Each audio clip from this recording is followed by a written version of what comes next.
So we're going to use three things today. We're going to use the H pencil, which is the green one from your kit, the ebony graphite pencil, which is a darker pencil, and we're going to use your blender. This is just rolled up paper. Remember, you don't ever unroll this. That's not how you use this. And it is okay to have graphite on the end of the blender. In fact, that's part of what makes it so wonderful. I had foreign exchange students before, one was from Italy and the other from France, who loved these blenders so much and that they called them the magic pencil, because they really are kind of the magic pencil, okay? So first I'm going to show you how to create value scales, which you see up here. You see this going from dark to light, and I did it with a different kind of mark making. This is dark to light, and this is scribbling, dark to light, stippling, dark to light, and then this one is blending, dark to light down here. I don't care what kind of marks you make whenever you're making value. The objective is make something light, make something dark. You could scribble like I did here. You could use the first letter of your name to create value. It doesn't really matter. It's just a mark on your paper, all right? So we're going to talk about the two different types of pencils. The H pencil, which is the green one, in the graphite, there's more hardness. The H stands for hardness. That means there's more binder with that graphite, so it is harder and it makes a lighter mark. Your ebony is a darker graphite. It doesn't have a B value on the pencil, but it's just like your standard pencil that you use, a 2B pencil, that the B stands for the blackness. There's less binder in that pencil, so it's going to make a darker mark. So let's start with our value scale. I'm going to go just up here into a blank spot. And I want you to just press as hard as you can with your H pencil. Make like a little line. And you can do back and forth. I'm going to demo a couple different value techniques. So I've pressed as hard as I can there. And I'm going to gradually release pressure on my hand to take this little section from dark to light. So I'm making little slivers, and each time I'm kind of releasing a little bit of pressure in my hand. It's okay if you repeat the pressure a couple times. It takes a while to get used to making these different values until I'm like barely touching the paper over here, okay? So I've just created a value scale from dark to light with this pencil. Really quickly, I'm going to demo a couple other techniques. You can do hatching. Cross hatching would just be adding another set of lines over the top. Scribbling. Whenever I was in high school, I just really loved the energy of this scribbling value technique. I used it a lot in a lot of my drawings. And this is, I'm going to do my first letter of my name. I'm going to do a bunch of K's I really loosely put in there. And then there's also stippling, which is making a bunch of dots. I don't recommend this with an H value pencil because it would take a lot longer. But if something with a blunt edge, kind of like charcoal, this you could obtain some nice value ranges pretty quickly with that. So that's the H, and it can only get so dark.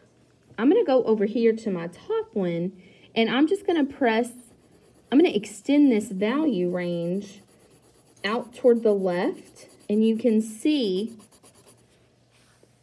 that this pencil is much darker than the H. So that is that value. And then the H can only get you so far. So the H only brought us to here, and this is the ebony. So this extends your value range. That's the whole point of that. I am going to create one more value scale right here going down with the ebony pencil. So I'm going to start dark. I'm pressing, oh crap, I just broke my pencil. Okay, I got another one handy. So I'm pressing as hard as I can here. And then I'm going to just loosen up that pressure going downward. This technique for value is going to be called blending, and a lot of people like this. So I'm going to use my blender to smooth this out. Now, am I going to go from the dark value to the light or the light to the dark? Take a guess, someone. Am I going to move the blender from dark to light or light to dark?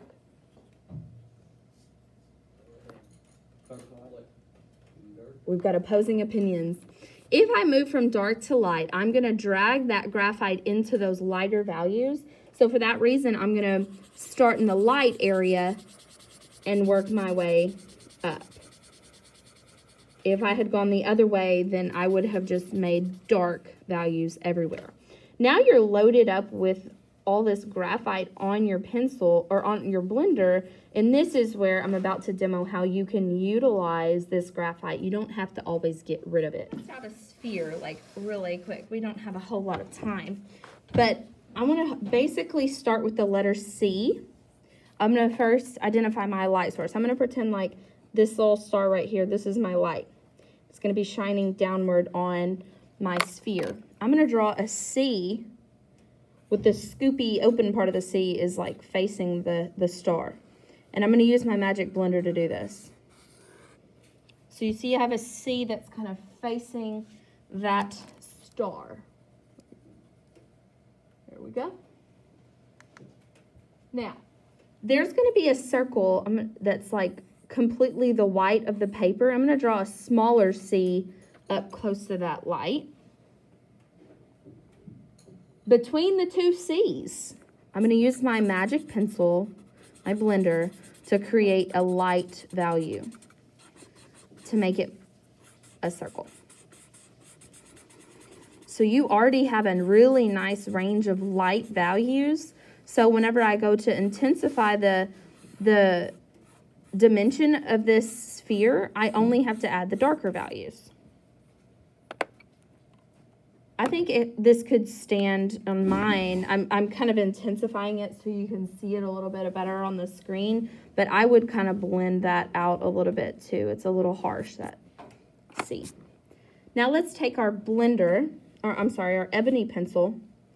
On the far left side here, I'm going to make another C, and I'm pressing as hard as I can with my ebony.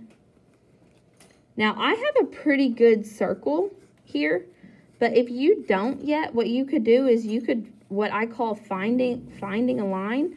So draw kind of a circle around, and then, like, obviously this line here was no good, so I could use my eraser to go erase out the lines that I don't like, and then go back in to intensify the lines I do like. So I've pressed down really hard on just the far side, and I'm going to continue this C shape. Let's scratch in a few dark values in this C shape on the left side. We've got just about one more minute. We're going to pop in a heavy cast shadow, and then we're going to call it quits on our very, very basic sphere. So remember the C shape of your values. If I could teach you one thing about drawing, it would be to recognize that everything has a shape. Even just this shadow on a ball is in kind of a C shape. Now let's do kind of a flat foreshortened circle right here underneath. Make it really dark, and that's going to be the cast shadow. And as you can see in this previous demo here, I drew a straight line kind of behind that circle, and I made a heavy shadow above it, and a little bit of shading on the table or the floor, whatever you want to pretend like your sphere is sitting on. You can use your Sharpie to do that if you want, or a marker, or just any other pencil, but it gives a nice contrast to the sphere, the front part of it that's lit. So if you add in this shade behind it, it will help make that sphere look like it's popping off the page because of the contrasting background. So this is your basic demo on a sphere. On Google Classroom, there are photos that there's this author who, he goes by this in a much more rudimentary way. It doesn't have as much value. It doesn't have a background and any of that stuff, but it's still a pretty good, really good demo for the sphere. So that's it. You guys have drawn a sphere.